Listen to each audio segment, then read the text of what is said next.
तो नमस्कार, आदाब, सत श्री अकाल, राम राम, खम्मा घनी दोस्तों। मैं रजनी स्वागत करती हूँ आपका हमारे चैनल द सक्सेस में। तो दोस्तों आज है 19 मई और 19 मई का जो हम आंसर डिस्कशन करते हैं, आंसर राइटिंग करते हैं मेंस के लिए, वो आपके सामने लेके प्रस्तुत हूँ। तो गुड मॉर्निंग आप सबको। सुबह के 6 बज गए हैं। तो दोस्तों आज का क्वेश्चन मैं आपके लिए लाई हूँ। जैसे कि कल परसों मैंने ईज़ ऑफ डूइंग बिजनेस के बारे में बात की थी। तो ईज़ ऑफ डूइंग बिजनेस के लिए मैंने बोला था कि कौन से 10 मानक होते हैं, इंडिया का कौन सा स्थान है, ये मैंने आपसे पूछा था। आप सब लोगों ने कमेंट भी किया। तो दोस्तों because ease of doing business हमारे लिए बहुत इंपॉर्टेंट है, पहले भी मेंस में क्वेश्चन आ चुका है, तो इस बार भी संभावना है कि या तो प्री में आ जाएगा या फिर इससे रिलेटेड कोई अदर क्वेश्चन बन सकता है मेंस में। तो हमें इस चीज़ पर डिस्कशन करने की ज़रूरत है। तो उसी से रिलेटेड मैंने क्वेश्चन बनाया है, व्यापार सुगमता सूचकांक में कौन से मानक उपयोग में लिए जाते हैं। हिंदी में the ease of doing business को बोलते हैं व्यापार सुगमता सूचकांक। ठीक है, तो इसमें कौन कौन से मानक उपयोग में लिए जाते हैं, सबसे पहले तो हमें ये बताना है। फिर इसमें भारत का स्थान बताते हुए भारत की रैंकिंग सुधारने के प्रावधान बताइए, उपाय बताइए। तो दोस्तों इस क्वेश्चन में ना आप एक संशोधन कर सकते हो। मैंने 3 चीज़ें इसमें पूछी है, मानक कौन कौन से हैं, भारत का स्थान कौन सा है और भारत की रैंकिंग सुधारने के उपाय। तो यहाँ पे रैंकिंग सुधारने के उपाय ये वाला भी चलेगा, प्लस है ना रैंकिंग हमारी सुधर भी रही है। जैसे कि आपको पता है कि हमने पिछले 3 सालों में बहुत ज़्यादा इम्प्रूवमेंट इस क्षेत्र में किया है। मतलब जितने भी इंडेक्स आते हैं सबसे ज़्यादा हमने उछाल इसी इंडेक्स में लिया है ना। तो रैंकिंग तो सुधर ही रही है। इससे बेहतर अगर मैं यहाँ पे ये लिखती कि रैंकिंग सुधरते हुए भी भारत में निवेश कम क्यों हो रहा है ना। रैंकिंग तो हमारी बढ़ रही है ईज ऑफ डूइंग बिजनेस में, लेकिन फिर भी जितना निवेश आना चाहिए रैंकिंग बढ़ने के हिसाब से उतना निवेश इंडिया में नहीं आ पा रहा है। तो उसके क्या रीज़न है और उसके क्या सॉल्यूशन है ना। तो रीज़न और सॉल्यूशन दोनों साथ साथ ही हो जाएंगे, तो वो भी आप यहाँ पे लिख सकते हो। तो अथवा में आप एक और क्वेश्चन डाल लेना कि भारत की ईज ऑफ डूइंग बिजनेस में लगातार रैंकिंग बढ़ रही है लेकिन भारत में निवेश नहीं बढ़ रहा है, तो निवेश बढ़ाने के लिए क्या सुझाव आप दे सकते हैं, है ना। तो इस तरह से भी क्वेश्चन बना सकते हैं। दोस्तों एक ही क्वेश्चन से हम बहुत तरह के क्वेश्चंस का आंसर दे सकते हैं, बस थोड़ा सा हमें दिमाग लगाने की ज़रूरत होती है, बाकी हम बहुत अच्छा आंसर इसमें लिख सकते हैं, है ना। अगर हमने उस टॉपिक के बारे में पढ़ा है तो उसके बारे में हम बहुत अच्छा आंसर दे सकते हैं। तो दोस्तों सबसे पहले तो विश्व बैंक द्वारा प्रतिवर्ष 10 मानकों के आधार पर व्यापार सुगमता सूचकांक जारी किया जाता है। ये मैंने इस लाइन में इंट्रोडक्शन में मैंने ये बता दिया कि किसने कौन जारी करता है। विश्व बैंक जारी करता है। कब करता है? प्रतिवर्ष करता है। कितने मानकों पे करता है? 10 मानकों पे करता है। ठीक है, 3 चीज़ें इसमें बता दी है ना। ये सूचकांक जारी करता है। फिर हमें बकवास इसमें लिखने की जरूरत नहीं है, क्योंकि इसमें क्वेश्चन में शुरू में ही पूछा है कौन कौन से मानक उपयोग में लिए जाते हैं। क्वेश्चन बड़ा हो जाएगा, इसलिए हमें और कुछ ज़्यादा इसमें लिखने की ज़रूरत नहीं है। फिर हम डायरेक्ट आएंगे मानकों पे कि इसमें निम्न 10 मानक उपयोग में लिए जाते हैं। तो दोस्तों कई बार आप क्वेश्चन को इस तरह से भी इंटरेस्टिंग बना सकते हो। अब इसमें मैं मैप नहीं बना सकती है ना, ये तो बना नहीं सकती। तो जैसे मैंने 1-2 क्वेश्चन ऐसे लिख दिए जो है ना, ऐसे कि निबंधात्मक शैली में लिख दिए, 2-3 पैराग्राफ लिख दिए, तो दोस्तों वो कॉपी थोड़ी सी बोरिंग से लगने लगती है। तो उसे थोड़ा सा अच्छा बनाने के लिए हम इस तरह के जो डायग्राम्स होते हैं उनका उपयोग कर सकते हैं, है ना। हमें 10 पॉइंट तो लिखने ही है, उसमें 10 लाइन तो खराब होनी है हमारी। तो इस तरह से भी हम लिख सकते हैं ताकि थोड़ा सा आंसर सुंदर भी लिखे लगे और इम्प्रेसिव भी दिखने लगे थोड़ा सा। तो ये मेरी अपनी ट्रिक्स हैं, मुझे ऐसे लगता है कि शायद इनसे इम्प्रेसिव लगता होगा। बाकी आप लोग देख लीजिएगा, आंसर आपके सामने है, आपको जिस भी तरह से लिखना है यू आर फ्री। ठीक है, तो यहाँ पे मैंने लिखा है scale of ease of doing business, कि मापने के पैमाने क्या है। और ये जो इंग्लिश बीच बीच में मैं उपयोग करती हूँ दोस्तों, वैसे करनी नहीं चाहिए, लेकिन मतलब मैं तो करती हूँ उसमें मतलब अभी कभी ऐसा हुआ भी नहीं कि मतलब इनमें नंबर काटे गए हों, और कभी ऐसा हुआ भी नहीं कि भाई बहुत ज़्यादा ऐसा कुछ हुआ हो कि गलत असर पड़ा हो। लेकिन आप लोग मत कीजिएगा, ठीक है। क्या पता किसी एग्जामिनर का दिमाग घूम जाए और कि भाई मुझे इंग्लिश दिखा रहा है या फिर हिंदी की राइटिंग में भाई हिंदी राइटिंग लिखनी है इसे, मतलब इसने मीडियम हिंदी ले रखा और जानबूझ के हिंदी लिखनी है और इंग्लिश डाल रहा है, तो मैं भी थोड़ा सा दिमाग खिसक जाए, तो वहाँ पे आप मत लिखना, है ना। अपन को क्यों रिस्क लेना है, तो आप लोग मत लिखना। यहाँ पे ऐसे ही लिख देना कि ईज ऑफ, मतलब जो ईज ऑफ डूइंग बिजनेस, इतना तो आप हिंदी में लिख सकते हो, है ना। जो इंग्लिश वर्ड्स के हमें हिंदी नहीं आते, जनरली जो इंग्लिश में ही उपयोग में लिए जाते हैं वो तो आप लिख सकते हो, लेकिन ऐसे वाली इंग्लिश नहीं, ऐसे ईज़ ऑफ डूइंग बिजनेस ऐसे लिख सकते हैं आप, ठीक है। ईज़ ऑफ डूइंग बिजनेस को मापने के मापक ऐसे आप लिख सकते हो, ठीक है। तो दोस्तों ये मापक जो 10 हैं इनको आपको याद रखना जरूरी है, बिकॉज ऑफ ये मेंस में आ चुका है, इसलिए प्री में ऐसा क्वेश्चन बनने की संभावना है कि ईज़ ऑफ डूइंग बिजनेस में निम्न में से कौन सा मापक काम में नहीं आता है, कौन सा आता है, ठीक है। तो दोस्तों एक तो व्यापार शुरू करना, एक दूसरा है निर्माण की परमिट प्राप्त होना, विद्युत की प्राप्ति कैसे करनी है, संपत्ति की प्राप्ति कैसे होगी, ऋण उपलब्धता कैसे होगी, अल्पसंख्यक निवेशकों की सुरक्षा कैसे होगी, कर भुगतान की तकनीकें, सीमा पार जो व्यापार है उसमें क्या क्या सुविधा दी गई है, कॉन्ट्रैक्ट लागू करने में कितना टाइम लगता है, और अगर कोई कंपनी दिवालिया हो जाती है, कोई व्यक्ति दिवालिया हो जाता है तो उसके क्या सॉल्यूशंस हमारे यहाँ पे प्रोवाइड करवाए गए हैं। इस आधार पर हमारे ईज़ ऑफ डूइंग बिजनेस मतलब विश्व में ईज़ ऑफ डूइंग वो मापा जाता है। मतलब व्यापार शुरू करना कि किस देश में व्यापार शुरू करने में कितना टाइम लग रहा है, सबसे पहले ये चीज़ देखी जाती है कि जैसे मुझे एक फैक्ट्री लगानी है, जैसे शुगर की फैक्ट्री, शुगर मिल लगानी है मुझे, ठीक है। और मुझे शुगर मिल लगाने के लिए दोस्तों ऐसे तो है नहीं मैं किसी भी क्षेत्र में जाके एक मिल का निर्माण कर दूंगी और मिल लगा लूँगी। उसके लिए पहले मुझे ज़मीन खरीदनी पड़ेगी, फिर मुझे ज़मीन में भवन निर्माण करवाना पड़ेगा, फिर ज़मीन को दोस्तों उद्योग बनाने के लिए इंडस्ट्री का परमिट हमें अलग से लेना पड़ता है, इंडस्ट्री के लिए बिजली की परमिट हमें अलग से लेनी पड़ती है ना।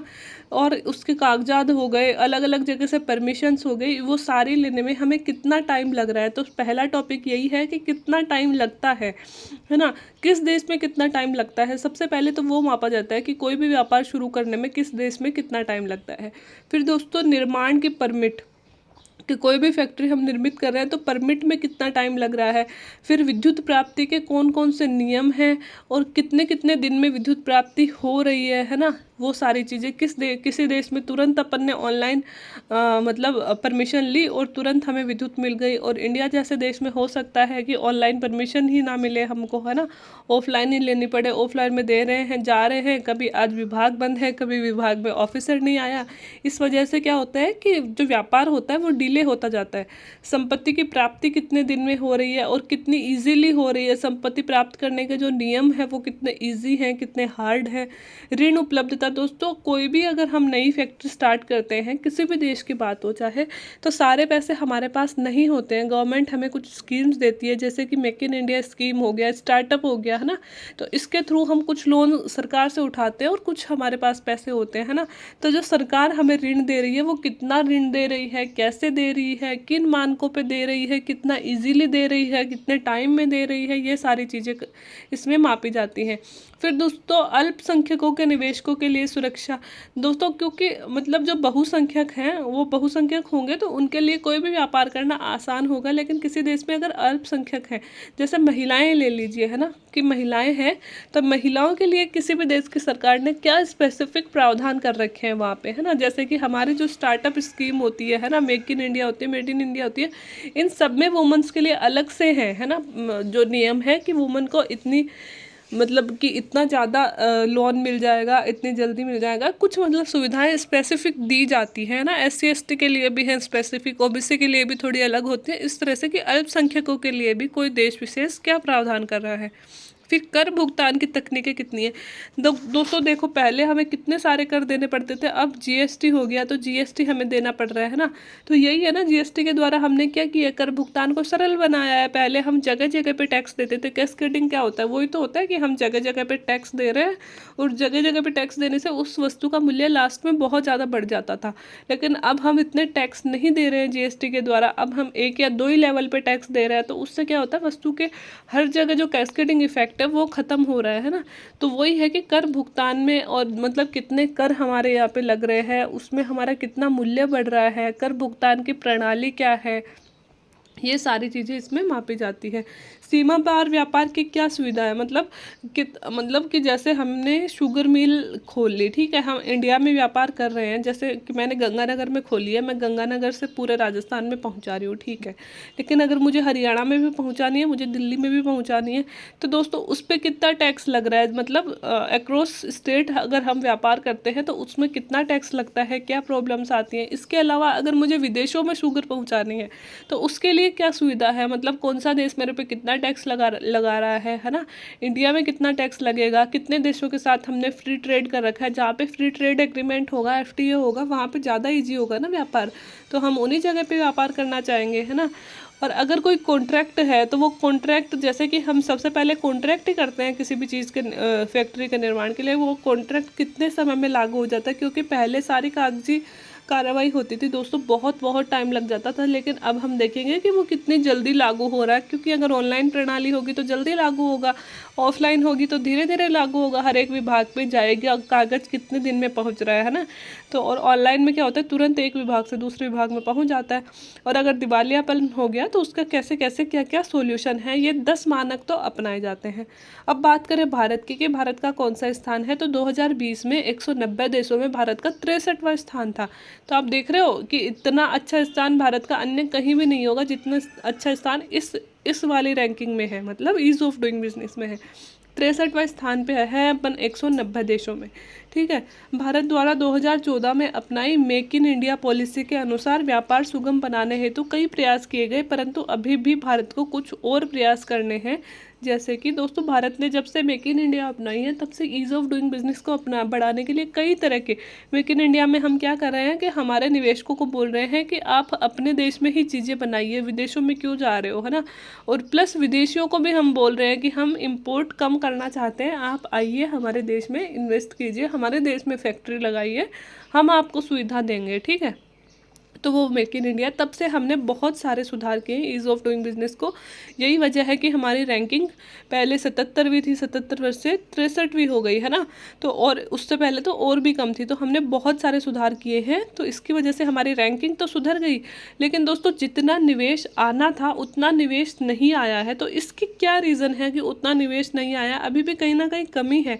तो वो क्या कमी है और उनके क्या सॉल्यूशंस हो सकते हैं, वही हम थोड़ा सा देखेंगे कि दोस्तों, अगर भारत में ईज़ ऑफ डूइंग बिजनेस में की रैंकिंग सुधरने के पश्चात भी बहुत ज़्यादा निवेश नहीं आ पा रहा है, क्योंकि भारत में सिर्फ बड़े महानगरों में ही स्थिति सुधरी है, छोटे महानगरों में अभी भी इन मानकों पे काम नहीं हो पा रहा है। अगर बात करें हम बड़ी बड़ी इंडस्ट्रीज़ की और बड़े बड़े शहरों की दोस्तों, वहाँ पे ही ये मानक लागू हो रहे हैं। जैसे कि हम ज़्यादातर बात करते हैं कि असंगठित उद्योग ही हमारे देश में ज़्यादा है, और असंगठित उद्योगों में इस क्षेत्र में कोई भी कार्य नहीं हुआ है। इसलिए दोस्तों, हमारे यहाँ पे ईज़ ऑफ डूइंग बिजनेस बहुत कम क्षेत्रों में लागू हो रहा है, और ये जो पैमाने हम दे रहे हैं इनमें बहुत कम क्षेत्रों में काम हो पा रहा है। इसलिए जो छोटे क्षेत्र है, असंगठित क्षेत्र है, वहाँ पे इन पैमानों पे काम नहीं हो रहा है, इसलिए निवेश अभी भी कम हो रहा है। तो कुछ सुधार के उपाय अगर हम बताना चाहें तो वो ये है कि भारत में MSMEs को कुछ वर्षों हेतु स्व प्रमाणन की सुविधा दे दी जाए। स्व प्रमाणन मतलब ऑटोमेटिक क्लियरेंस की सुविधा दे दी जाए।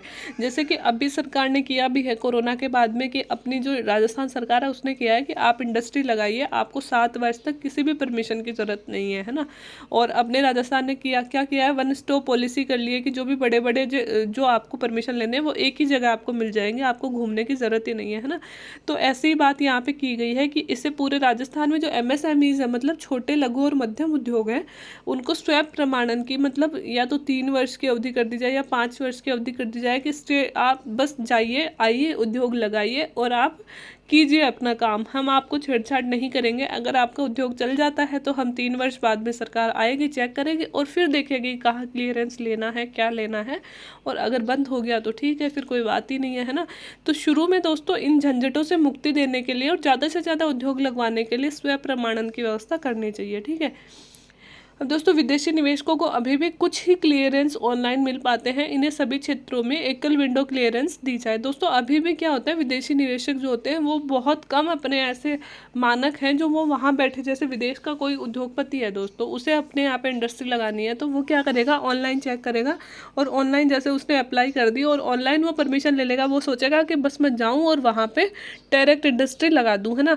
तो वो सारी परमिशन ऑनलाइन ही ले लेगा, ऑनलाइन ही काम कर लेगा, और विदेशों में होता भी ऐसा ही है। लेकिन इंडिया में अभी बहुत कम चीज़ें हैं, इतनी ज़्यादा चीज़ें ऑनलाइन नहीं हो पाई हैं जितनी कि सरकार द्वारा बताई जा रही है। तो अभी ज़रूरत है दोस्तों कि सभी क्षेत्रों को इंडस्ट्री लगाने के लिए जितने भी क्षेत्र हैं उन्हें एकल विंडो क्लियरेंस दे दी जाए, मतलब एक ही जगह पे सभी प्रकार की क्लियरेंस उन्हें मिल जाए। इसके अलावा दोस्तों आज भी जो कृषि भूमि है उसको उद्योग भूमि में कन्वर्ट कराना मुश्किल कार्य है, अतः किसानों से सीधे ही उद्योगों हेतु भूमि खरीदने की अनुमति मिले। अगर हम किसान से दोस्तों उद्योग लगाने के लिए भूमि खरीदना चाहते हैं, मतलब कृषि भूमि को उद्योग भूमि में चेंज करना चाह रहे हैं, तो हमें बहुत सारी दिक्कतों का सामना करना पड़ता है और उसमें बहुत टाइम लग जाता है। इसलिए क्या होता है कि बहुत सारी इंडस्ट्रीज़ के लिए ज़मीन नहीं मिल पाती है ना, क्योंकि हमारे तो यहाँ पे कितने सारी ज़मीन कृषि भूमि है ना, तो हमें ज़रूरत है कि ऐसी भूमि में ऐसे जो किसानों से भूमि खरीदने के लिए परमिशन सीधे ही मिल जाए, है ना, अनुमति में इतनी दिक्कत नहीं हो। और फोर्थ है दोस्तों बहुत बड़ी, कि अगर कोई भी विवाद हो जाता है, व्यवसायिक कोई भी विवाद हो जाता है, तो उसके लिए दोस्तों अगर हम डायरेक्ट न्यायालय में जाते हैं, आपको पता है कितने कितने लंबे समय तक केस लटके रहते हैं और फिर कब उनका नंबर आता है। तो अगर कोई विदेशी कंपनी अगर हमारे यहाँ पे आई है और मामला किसी वजह से कोर्ट में चला गया, तो दोस्तों लंबे समय तक न्यायालय में लटका रहता है। अगर उसने कुछ पैसे इन्वेस्ट कर दिए तो उसके पैसे लगभग डूब ही जाते हैं, है ना, अगर कोर्ट में मामला चला गया। तो दोस्तों फिर कभी कोई उस देश का तो नहीं आएगा। अगर उसने उस पहले वाले व्यापारी की हालत सुन ली है कि इस इंडस्ट्री के साथ ऐसा हुआ था, तो फिर थोड़ी आएगा उस देश से कोई। तो हमें दोस्तों पृथक न्यायालयों की ज़रूरत है इस क्षेत्र हेतु, कि अलग से न्यायालय बनाया जाए इंडस्ट्री से रिलेटेड जितने भी विवाद हो, और उनके लिए सुलह केंद्र भी बनाया जाए। और न्यायालय में जाने से पहले ही दोस्तों अगर जहाँ भी विवाद हुआ है उनमें सुलह करा ली जाए, तो सुलह केंद्र भी बनाए जाए। उपरोक्त तो सभी सुधारों को अपनाते हुए भारत का इस सूचकांक में न केवल स्थान बढ़ेगा बल्कि भारत में निवेश भी बढ़ेगा। तो ये सारे सुधार हम कर सकते हैं दोस्तों, इससे स्थान तो बढ़ेगा ही, प्लस निवेश जो अभी कम हो रहा है वो निवेश भी हमारे देश में बढ़ने लगेगा। तो ये था दोस्तों आज का क्वेश्चन। तो कैसा लगा आपको? मुझे लगता है मतलब अच्छा आंसर लिखा है मैंने, तो अच्छा ही है। तो अगर कोई कमी लगती है तो वो भी आप कमेंट बॉक्स में कमेंट करके बता सकते हैं, सजेशन दे भी सकते हैं, और अगर कुछ पूछना हो तो आप पूछ भी सकते हैं। बाकी 15 मिनट हो गई वीडियो देखने के लिए। Thank you so much. अगर अच्छा लगा हो तो please like share and subscribe my channel. Thank you.